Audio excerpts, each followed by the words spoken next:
So here's the cool thing that you've been doing lately. You've been shopping your house for food. Yes.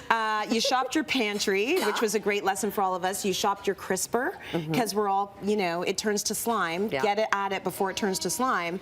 Now we are shopping your freezer, because there's all sorts of goodies in there that look scary. Hidden treasures. Hidden treasures, Yes. right? There you are in your freezer right there. What did you find? I didn't label that. I have no idea what it was. And oh, look at those. Oh, those are the most disgusting bananas. Which will make the best banana bread. I am going to totally make. I've got a muffin for the next one. And yeah. Oh my God, you can see my messy basement. Oh no! She's been eaten by the freezer. You're just this big. That's why. I need an intervention. There you go. That's my big thing. Yeah, come over to and organize my basement. It's a mess. Anyway, but you know what's been really fun? I'm almost down to the very bottom. Oh my gosh, and that's amazing. I found that great big bag of ice. I mean, how many times you go to the bar, store and buy more ice? So that's right. Stupid stuff and berries and you know lots of proteins though. Okay.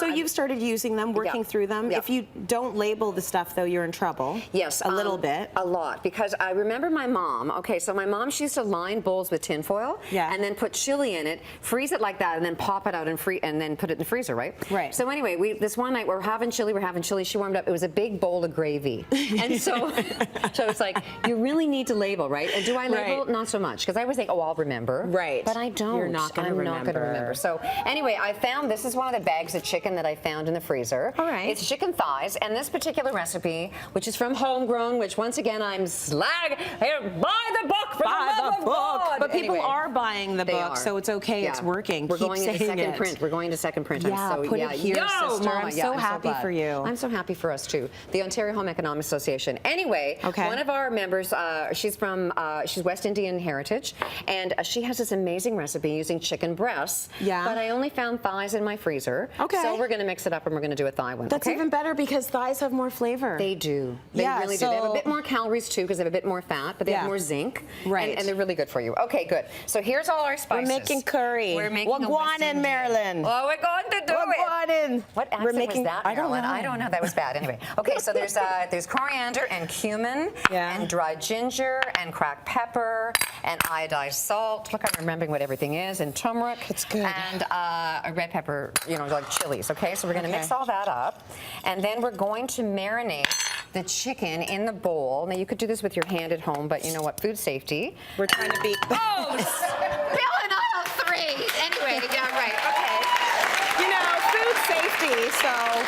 Put the bowl in the bowl. So as long as it didn't break, we're really in food safety. Anyway, so we'll toss those up with that, and then we're going to let them marinate, okay? Right. So while that's marinating, you can pour yourself a nice glass of wine, or you can do it overnight too if you really want to do it the West Indian way. Marinate it for a week. Well, that's a bit long, but anyway, you could totally do it for overnight. So that's cool. Okay. So it really gets in there. Whenever you go to cook it, you're going to cook up an onion for 10 minutes. You're basically caramelizing it to add a level of sweetness because you want to, kind of like go with the complement of all those nice spices. All right, and then when that's done for 10 minutes, you're going to add the garlic. And I already pre-cooked the chicken so that we wouldn't watch that cook for a while. So that's already pre-cooked, okay? So just the magic of TV is like, oh look, we've cooked it all up now. So that was the marinated chicken that's all been cooked. Okay. And then you're just basically adding a carrot. I got tons of carrots in my house, and if you wanted to make them more carroty, go for it. Yeah. So add the carrots. Use the veggies. Use as many as you can. Veggies, for sure.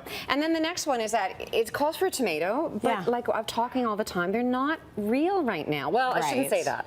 They're sort of not the best. They're not the best. Yeah. And so unless they're a hothouse tomato from Ontario or from British Columbia, then they'd actually taste like a tomato. Yes. But right now a lot of them don't. So I'm just going to use canned tomato and dump that in there. And I like using the Irresistible Slime because it has no salt added. Well, what's good about it also is that you're dipping into your pantry. I did. Right? So you're using that stuff as well, which makes a lot of sense. I'm telling you, it's going to be a barren wasteland any minute now. The whole place. But doesn't it make you happy when you actually go grocery shopping and there's nothing in your fridge? Like, you're actually restocking it. You're restocking the pantry. You're restocking the fridge. I'm so excited. And then the other little ingredient is a potato. And you could make this the night before as long as you soak it in water. Yeah. And so we're going to soak it so that it didn't have any brown in it. These actually make better chips if you ever wanted to make your own. Oh, is that how you do it? Is then you're going to add some no salt added chicken broth.